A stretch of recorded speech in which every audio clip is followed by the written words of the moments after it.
Can there be too much fragrance in a beard product, whether it's from essential oils or fragrance oils? Yes. 100% according to the United States of America law, there is a limit where there is too much of a fragrance or a scent in a product. Now, we all love products that are going to last all day, that are going to be strong. But we also should want to make sure it is safe for the consumer, and we also want to make sure that product is protected for the company so there's no legal action that can be taken against them. This is a topic that I've really been working on for a very, very, very long time, but I knew it was important to make sure I had the facts straight, which I have, but I also knew it was important to get the message across correctly. I want to make sure people are receiving this with the right tone, that they know that I am here to help.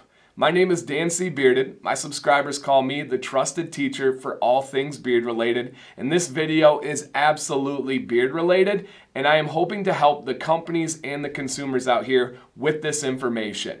This is one of those videos that may not be easy to hear for some people, but it is necessary. This is similar to my video that I titled All Natural is Not Always Better, and this highlighted the idea that water-based products needed to have a preservative. Not that there was a debate, not that it was suggested, they have to have a preservative if you're selling them to the open market.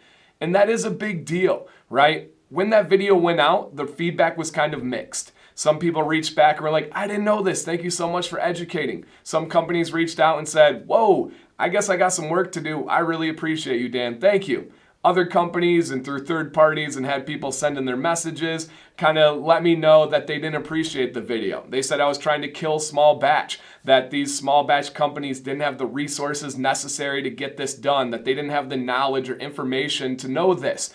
And I really want to make sure everyone knows that I am here to help. I'm using my research, I'm using my experiences to help these companies. Every small batch company is truly one lawsuit away from not being able to pursue their passion, to not help people and put this art out there to the world. And I want to make sure they are protected. I want to make sure we have safe growth. And I would love to have this beard game taken over by these amazing companies, but we got to do it the right way. And this video is one of those examples. There really is an actual set threshold for the potency of scents in a beard product. In this video, I'm going to break down some examples. I'm going to give you guys some things you can understand. I'll give you some resources down in the description and really give you all the information you need to know about the potency of fragrance and essential oils in beard products that are going on your beard and your skin. So if this is something that you look forward to learning about, just let me know with a thumbs up on the video down there. If it's something that you disagree with or you don't like, please leave a thumbs down, but I encourage you, try not to be anonymous and leave a comment down below of why. Then we can have intelligent conversations. Some of the best conversations I've ever had started with disagreements, and then it grew to a multiple respect of between two great people. So please, let me know down below what you think. If it changes throughout the video, edit the comment, leave a new comment, change your thumbs up, down. You are welcome to leave whatever feedback you guys would like on there. All right, guys, hit the intro, then stay tuned for the very important information.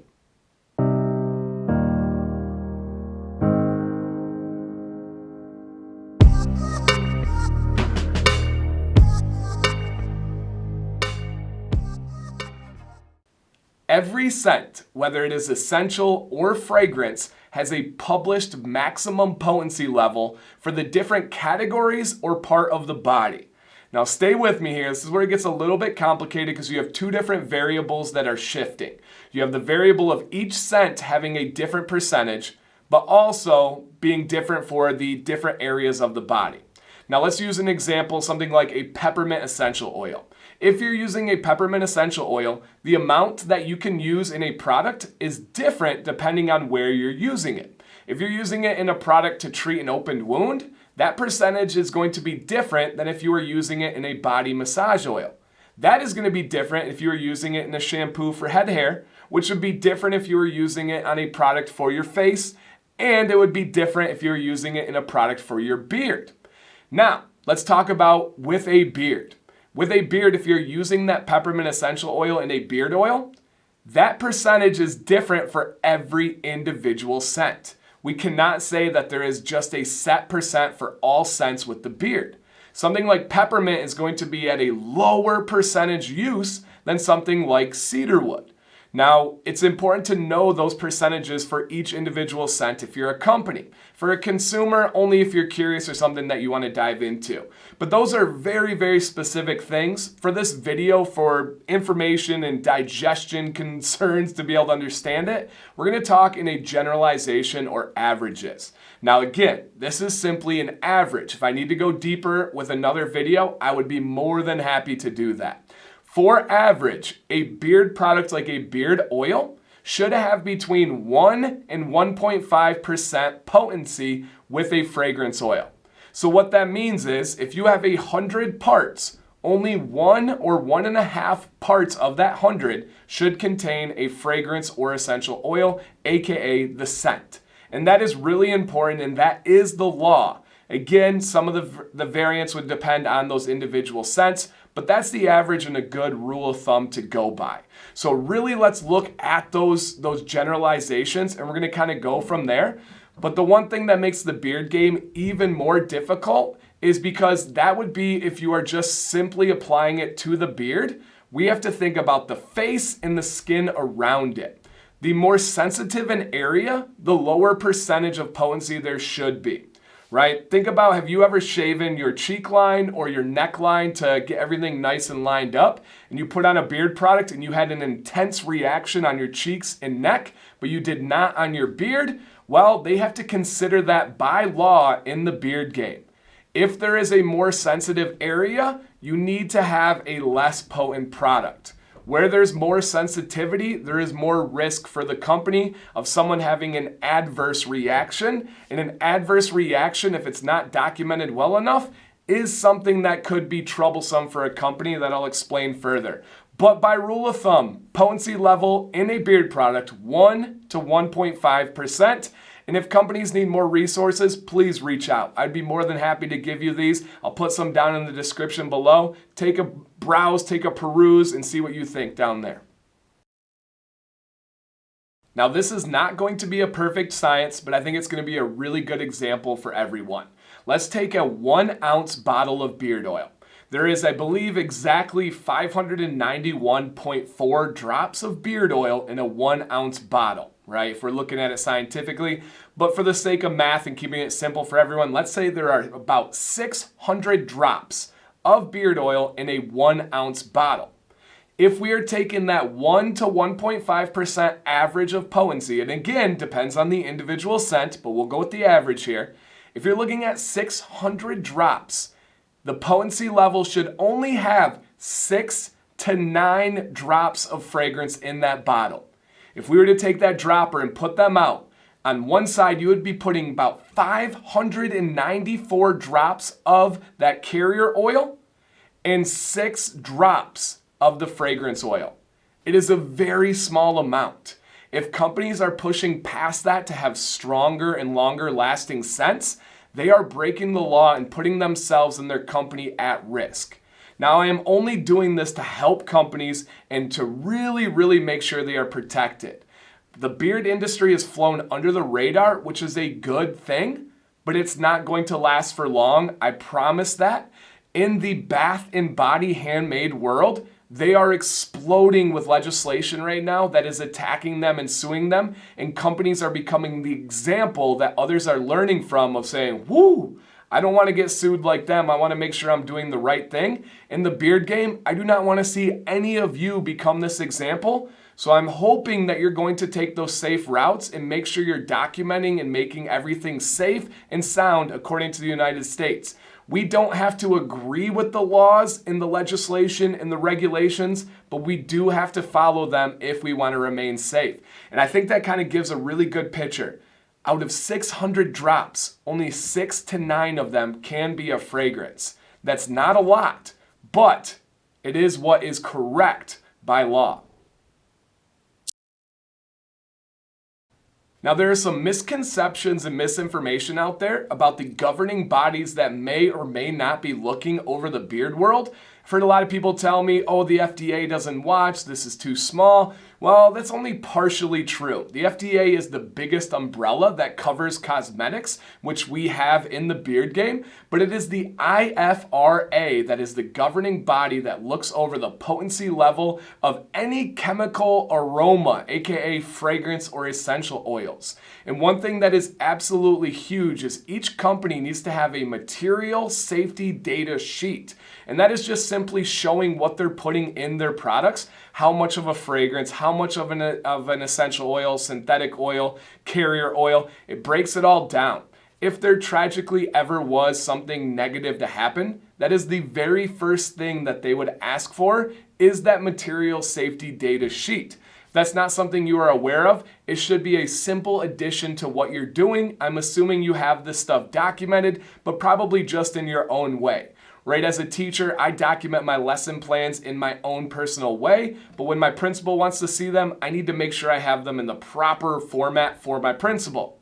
This will be no different. I have no doubt that you are documenting the ingredients going into your products, but you want to check this out because the IFRA is not playing games. Once again, in the bath and body world right now, there is a flamethrower of legislation. There are companies that I have personally spoken with the owner of that are going through legislation right now and are battling an absolute nightmare with products and being sued in the court of law or even having just jurisdiction brought down from the government on them that they didn't know existed. So I'm really trying to open eyes out there and let you guys know what is going on in the beard game and our neighboring communities that oftentimes cross over. Think about how many soap companies, about how many bath and body companies that are dabbling in the beard world, and I encourage that. More experience, more knowledge will make us build up better and in a safer, sounder way.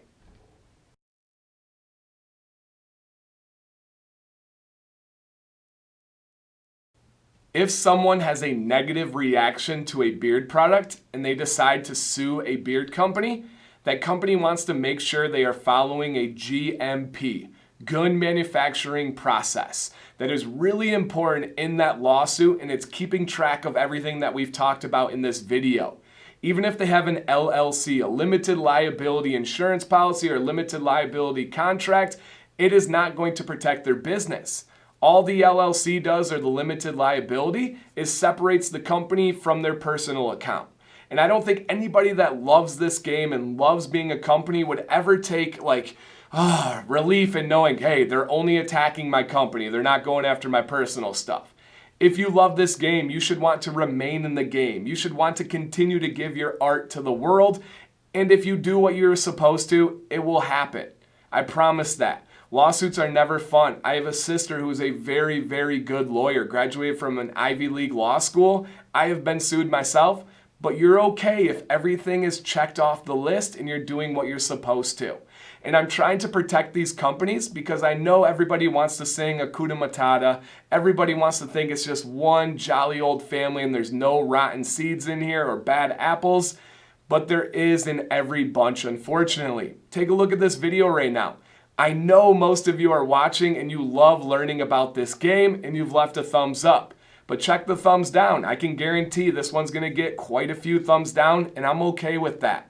Most of those thumbs down are rotten apples. A few will leave legit arguments down below and give good valid points. Most people are just spewing negativity to spew negativity.